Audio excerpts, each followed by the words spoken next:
So today, I'm going to answer the question, are you going to receive a fourth stimulus check? How can you receive an additional $300 each month from the IRS? I will be sharing all the latest stimulus information and news with you in this video. I will also be answering the questions that you have left in the comment section below. But before this video starts, this Friday, I will be giving away another $50 Amazon gift card. To enter the giveaway, all you'll need to do is subscribe to my channel, like this video, and then comment below. Alrighty everyone, so Social Security and other federal beneficiaries are being left out. This is absolutely ridiculous. I know it's extremely hard to just stay patient and wait for your stimulus check to come. The IRS is definitely not doing a good job at distributing the $1,400 third stimulus checks. Hundreds of thousands of Americans that receive supplemental security income or Social Security disability insurance have been waiting weeks for their stimulus payment to arrive. The IRS needs to help Americans that are suffering the most out of everyone right now. Like what is going on with Direct Express? Many Americans have been eagerly waiting for their $1,400 check. And Direct Express has been telling its customers that it will be several weeks before they can begin to receive their payments. Is that true? Do Direct Express customers have to wait until next month or the month following to get their checks? Well, as of right now, the Internal Revenue Service has yet to announce an official payment date for Americans that have Direct Express accounts. The agency has not even specified who will receive their stimulus payment this week. I am really happy that some of you are actually seeing a date when you check the IRS Get My Payment tool. Some Direct Express cardholders have shared in the comment section below that they will be receiving their check through the direct deposit on March 24th. If you do not end up seeing a pending deposit in your bank accounts this Wednesday, it is likely that you will get your check through the mail. According to the IRS latest statement, another batch of direct payments should arrive as early as Wednesday for Americans receiving direct deposits. A large number of payments in this batch will be checks, which should arrive in mailboxes in the next coming weeks. Some of the mailed payments will come on prepaid debit cards, while others will be physical checks. It would definitely be better to receive your check through direct deposit because it takes much longer to receive your check through the mail. Overall, you can either receive your payment on March 24th or 26th, but it's also possible you'll not be receiving your third stimulus check until next month.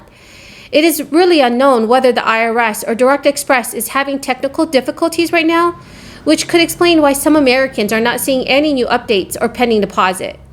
When you call the IRS, the information they have for you is that the $1,400 checks will be going in several batches. It's really upsetting how long Americans that receive government benefits are having to wait. The Treasury and the IRS say to start watching your bank accounts and the mail because a second batch of stimulus payments is due to start arriving this week.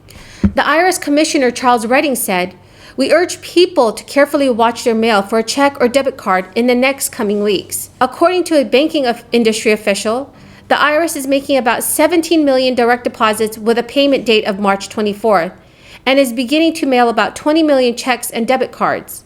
So right now there is support for a fourth round of direct payments.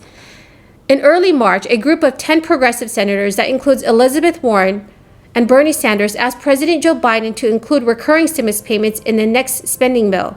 In a letter to Biden, they wrote, "We urge you to include recurring direct payments and automatic unemployment insurance extensions tied to economic conditions in your Build Back Better long-term economic plan. This is far from over, and families deserve the certainty that they can put food on the table and keep a roof over their heads." The American Rescue Plan, passed in March, is a first spending package in 2021 to include 3 different direct checks for Americans. That includes $1,400 checks, $300 extra in weekly unemployment benefits, and an expanded child tax credit. President Biden extended unemployment insurance and the extra $300 weekly payment until September 6, 2021. Also, starting in July, some parents could begin to receive $300 monthly checks for the next year's child tax credit. For children aged 7 to 17, parents could get monthly checks of $250, and parents of kids aged 6 and younger could get $300 each month starting July, continuing through December. For now, the additional child tax credit is temporary, limited only to the 2021 tax season, but some Democratic members of Congress have said they'd like to see it become permanent. So what are your thoughts on this, everyone? Please leave them in the comments below. All right, that is the end of the video for now. I really hope you found this video helpful. Don't forget to enter the $50 Amazon gift card giveaway by subscribing to my channel, liking this video, and then commenting below. Thank you, and have a very, very blessed day. Thank you. Madam President, the Senate Judiciary Committee has really been in business for a few weeks now, and I think we have begun this session addressing some of the relevant issues that I expected such a committee to address. First, of course, was the appointment of the Attorney General, Merrick Garland. I thank Senator Grassley for his cooperation on a bipartisan basis, bringing that nominee to the floor where he received 70 Senate votes, a bipartisan support for his leadership at the Department of Justice.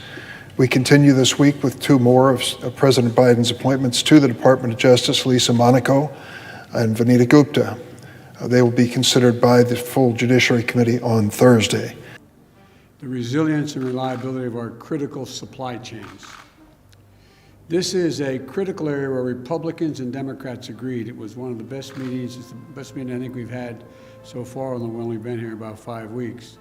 It was like the old days. People actually were on the same page. There were good bipartisan work has already been done. The leaders of this operation, the House and Senate, have done great work, and I want to thank them for their leadership. We're here to build on that. And the bottom line is simple. The American people should never face shortages in the goods and services they rely on, whether that's their car, or the prescription medicines, or the food at the local grocery store. And remember, the shortages in PPE during the pandemic, that meant we didn't have masks. They didn't have gowns or gloves to protect our frontline healthcare workers. We heard horror stories of doctors and nurses wearing trash bags over their gown, over their dress, in order so they wouldn't be in trouble because they had no gowns. And they were rewashing and reusing their mask over and over again in the OR. That should have never happened, and this will never happen again in the United States, period. We shouldn't have to rely on a foreign country, especially one that doesn't share our interests or our values, in order to protect and provide our people during a national emergency.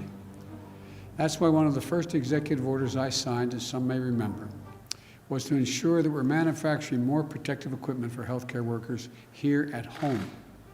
And today I'm shortly going to be signing another executive order that will help address the vulnerabilities in our supply chains across additional critical sectors of our economy, so that the American people are prepared to withstand any crisis and rely on ourselves.